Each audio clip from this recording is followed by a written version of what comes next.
close your eyes. Get some rest. I'm by your side. Lay your head on my chest.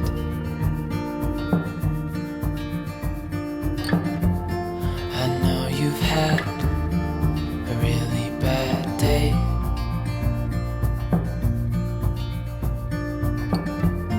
But I'm right here, it's gonna be okay.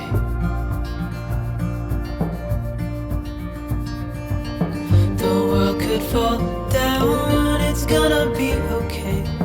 The sun could go out, we're gonna be okay. If all the blue skies fade to gray, we're gonna be okay. Hello and welcome to another episode. My name is Sarah. Welcome, you are most welcome on this creative journey here in the Northwoods of Maine.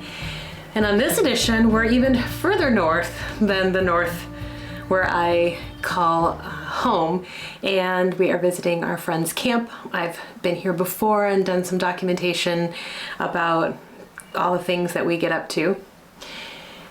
I'm wondering if the camera is picking up the hermit thrush that is singing, and I'll be quiet for a minute.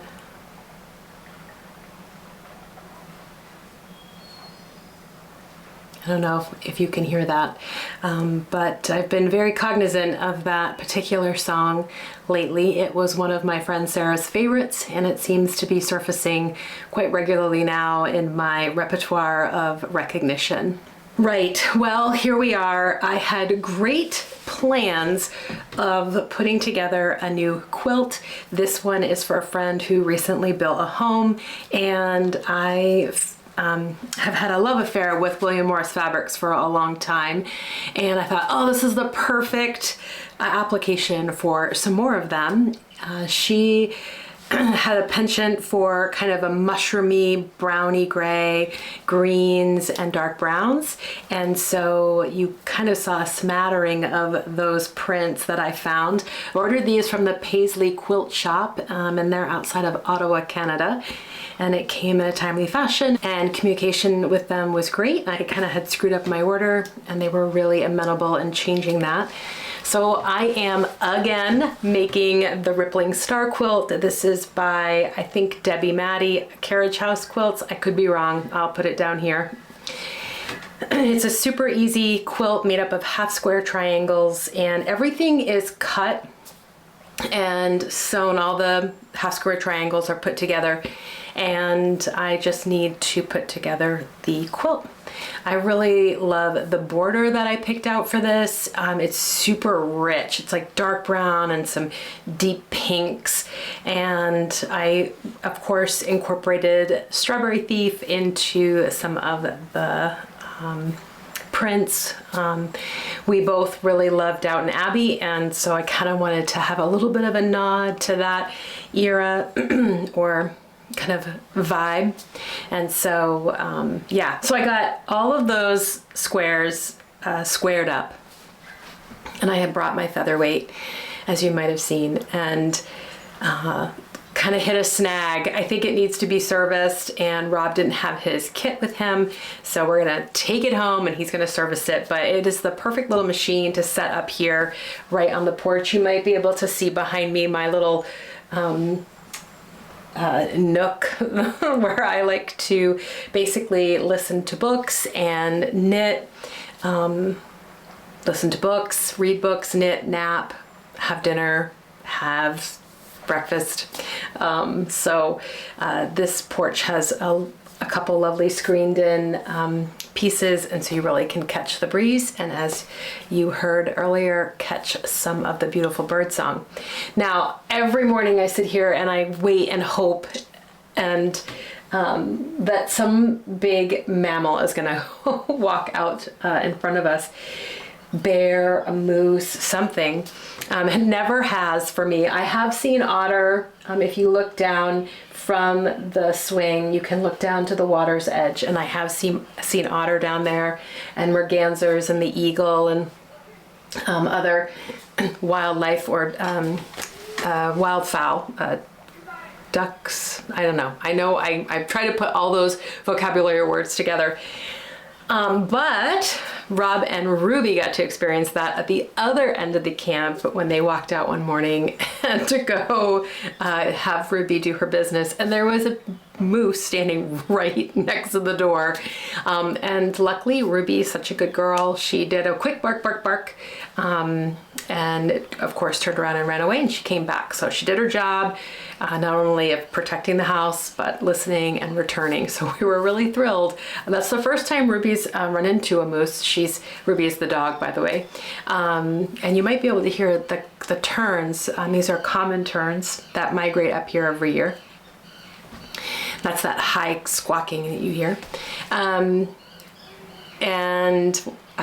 Ruby's the dog. So we run into bears, we've run into deer and other kind of,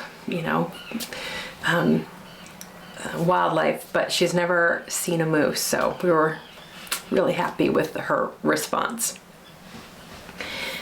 So I didn't get any of the quilt sewn together, but the Rippling Star is going to probably be a top priority for me because I think the house might be kind of in the wrapping up stages. So I really like to get that done.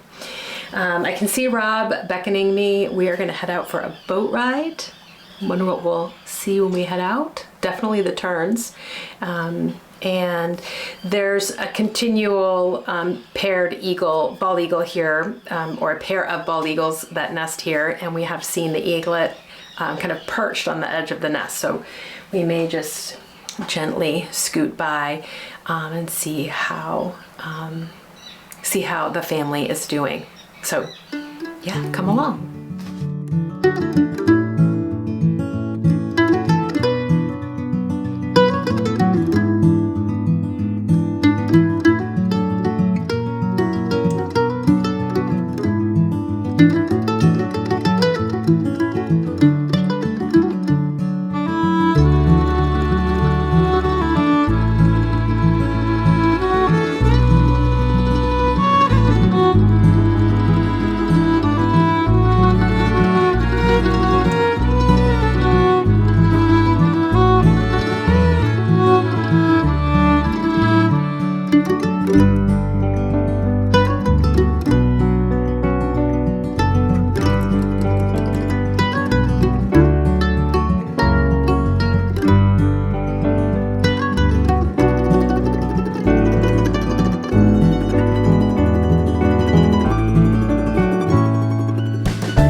Straight cruising, headed for a bruising,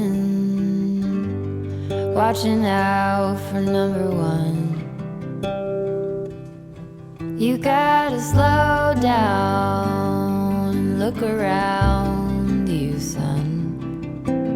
Today is just today and not tomorrow.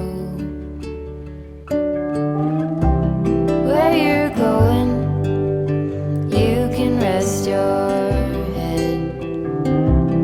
Where you're going, brightness looks big. Where you're going, truth cannot be hid. You gotta get going. Easy now, you gotta get going. Easy now.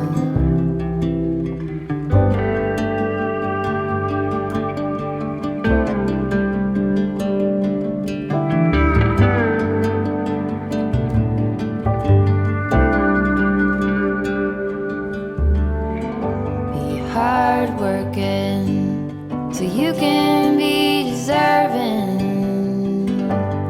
of the rest that you are given. You gotta slow down and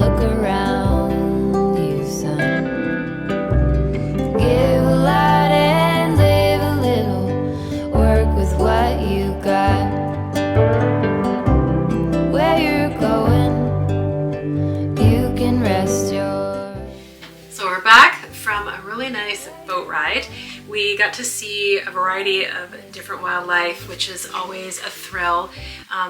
We had the regulars like osprey and the bald eagle and the eaglet and the loons and their chick. We did run into a couple of moose. They had kind of settled themselves in the water, and so we didn't really want to disturb them because it was warm and they were in the cool water eating their favorite food, pond lily, and so we didn't really get close. Now I have upgraded the camera that I can take with me in the boat, as you might have seen, but still we weren't really in a position to get that close. So we saw otters and blue heron, I think I mentioned the osprey, a variety of waterfowl. So yeah, it was a really great morning out. We did see 2 deer, which is a really nice segue into what I'm going to talk about now. I've been kind of working with that particular imagery for a while. It's been coming up. It's not uncommon to see white-tailed deer in this state, but that animal's just been appearing up here, which is rare.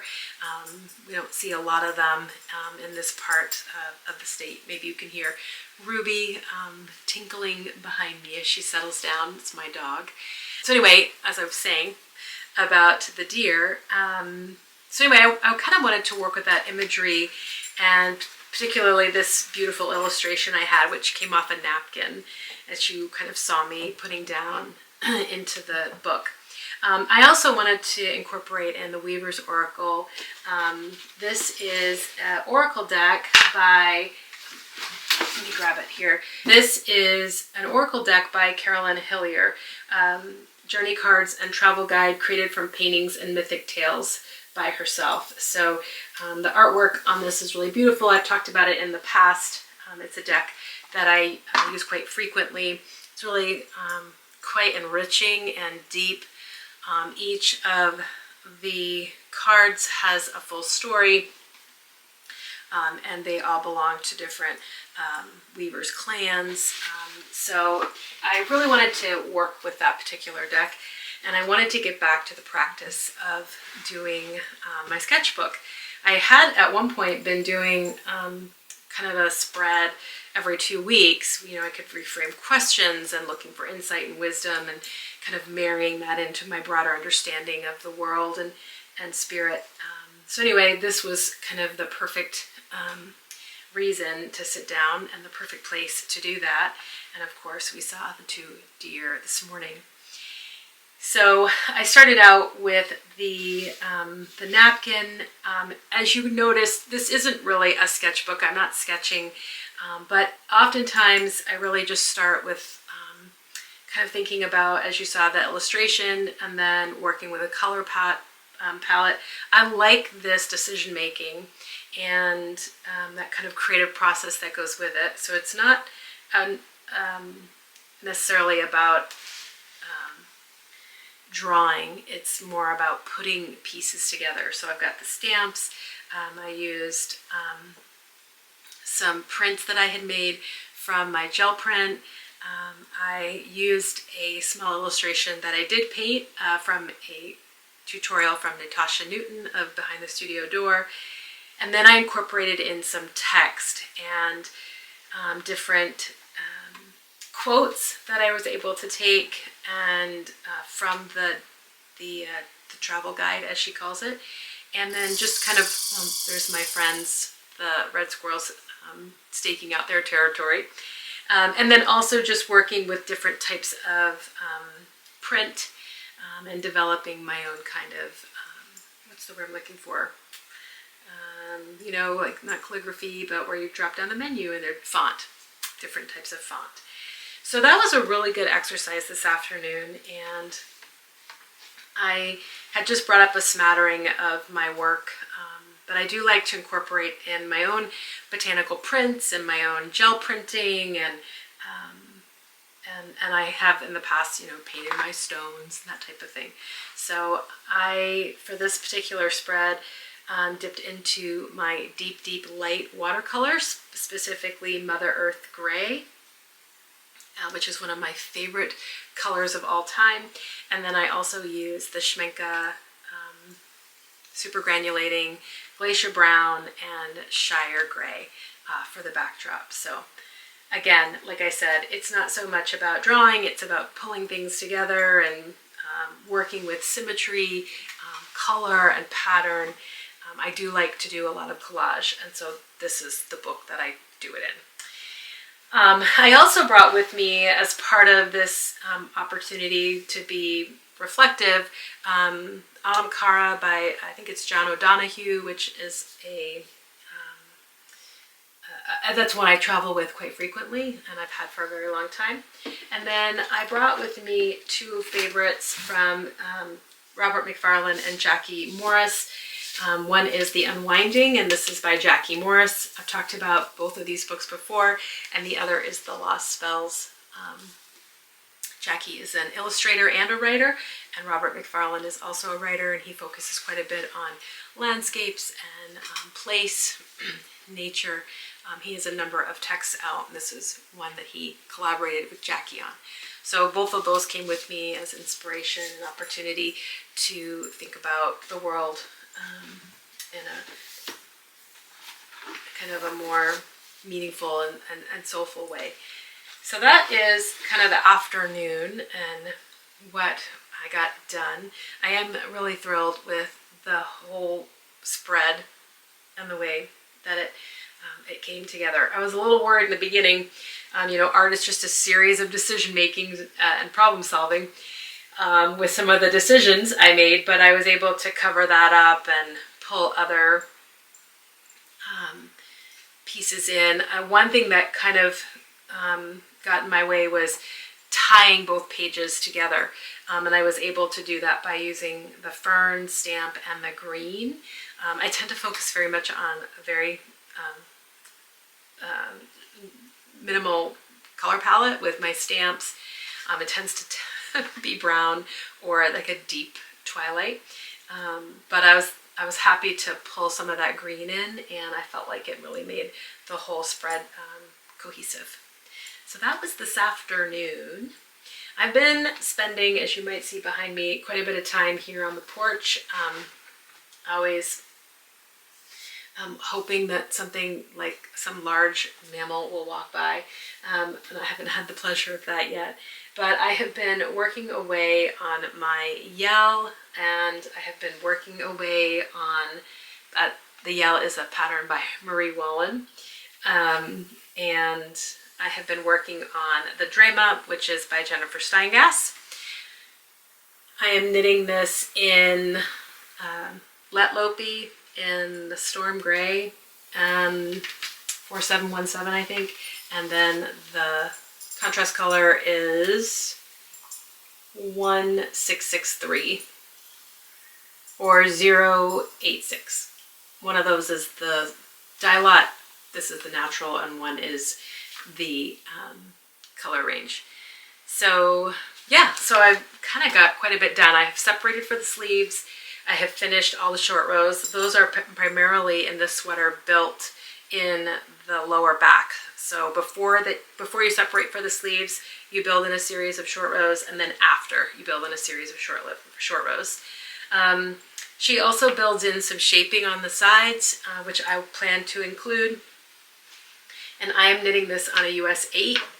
I don't know how she knit this yarn on a 6, but I'm getting gauge on a US 8. So really enjoying having Lopi yet again on the needles and working on the Drema for the second time. It's my second time.